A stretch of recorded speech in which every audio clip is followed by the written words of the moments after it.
Hello and welcome. This is the 2026 MIT Integration B exam.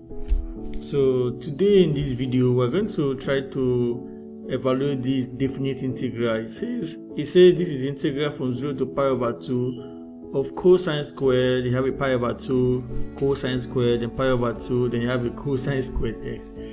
So it does look intimidating, let me not lie, but it is manageable in the sense that usually when you have a trigonometric integral and you have probably the integral from 0 to pi over 2 or integral from 0 to pi or integral from 0 to pi over 4, then what we usually think about, the King's property for definite integrals.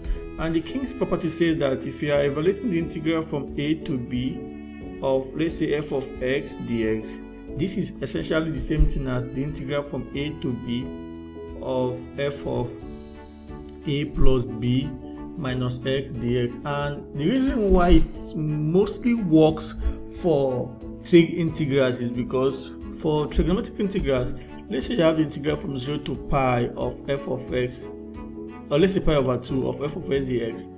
So this then becomes the integral from 0 to pi over 2 of f of pi over 2 minus x dx. Now if you have a cosine, you can simplify this even for tan. So usually if you start with a cosine, you end up with sine. So it helps us simplify integrals. So now let's see, how do we use this so-called King's property to solve this problem? Because let's use it for us. So yeah, we're going to notice that for this integral to be I would be equal to 0 to pi over 2. Again, we're going to put a cosine squared, then you have a pi over 2, then you have a cosine squared, then you have a pi over 2, then you have a cosine squared. Now you have a pi over 2 minus x by the King's property.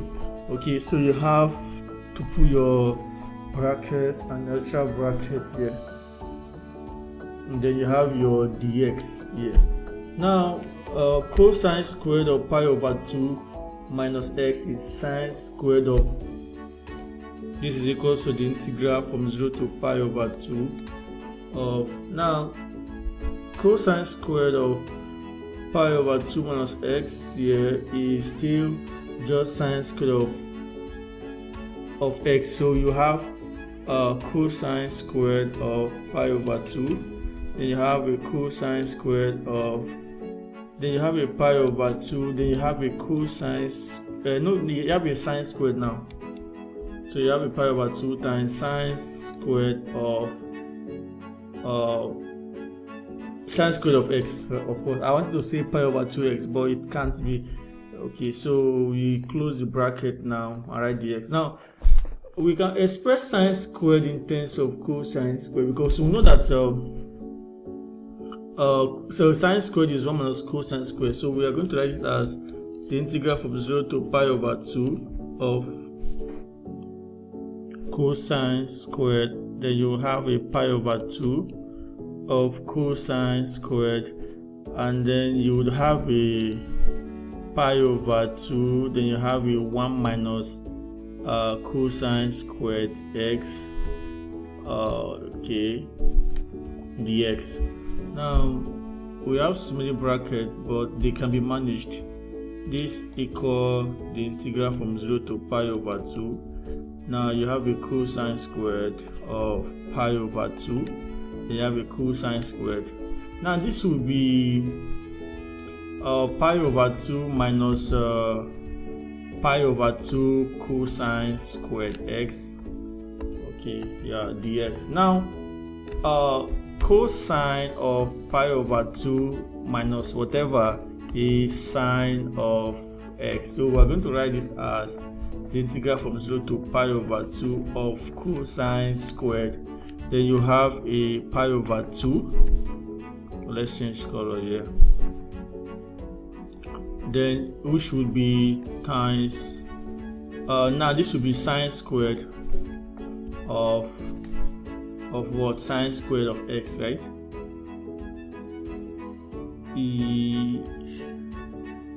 No, sine squared of pi over 2 cosine of x, sine squared of pi over 2 cosine right? This is sine squared of pi over 2 cosine squared x, yes, dx. So now when all is said and done, you would have the integral from 0 to pi over 2 of cosine squared of, now you would have pi over 2. Then what we'll do next is the same thing we did before. Sine squared x is 1 minus cosine squared of pi over 2 cosine squared of x. I believe so, yeah, because sine squared of all of this, yeah, dx. So you end up with the integral from 0 to pi over 2. Now this cosine squared, so you have a cosine squared of pi over 2 minus pi over 2 cosine squared of pi over 2 cosine squared of x. So we're making some progress here, and this should equal to the integral from 0 to pi over 2 of, this will be sine squared of pi over 2 cosine squared of pi over 2. Then you have cosine squared of x. Now this may look like a loop, like it may look like, okay, what have we even achieved? Well, we have achieved something, because if you look at the beginning parts of this problem, this integral we have obtained is essentially the integral we began with. The only difference is that now we have a sine instead of a cosine. But remember that sine squared of x plus cosine squared of x equals to 1. So what we're going to do is that we're going to add this integral together, because we know that I originally is the integral from 0 to pi over 2 of sine squared of pi over 2 cosine squared of pi over 2. Then you have, no, I originally is cosine, sorry. I is cosine squared of this, and pi over 2 times cosine squared of x dx. Now I also equal the integral from 0 to pi over 2 of sine squared, and then everything pi over 2 cosine squared of pi over 2 cosine squared of x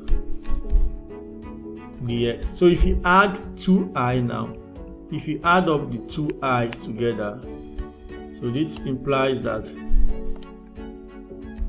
okay, this implies that 2i should equal the integral from 0 to pi over 2 of cosine squared of pi over 2 cosine squared of pi over 2 cosine squared of x dx. Then you also have plus, okay, let me put them under one bracket, no, not dx yet. So then you also have plus sine squared of pi over 2 cosine squared of pi over 2 cosine of x dx. So everything will be under dx here now.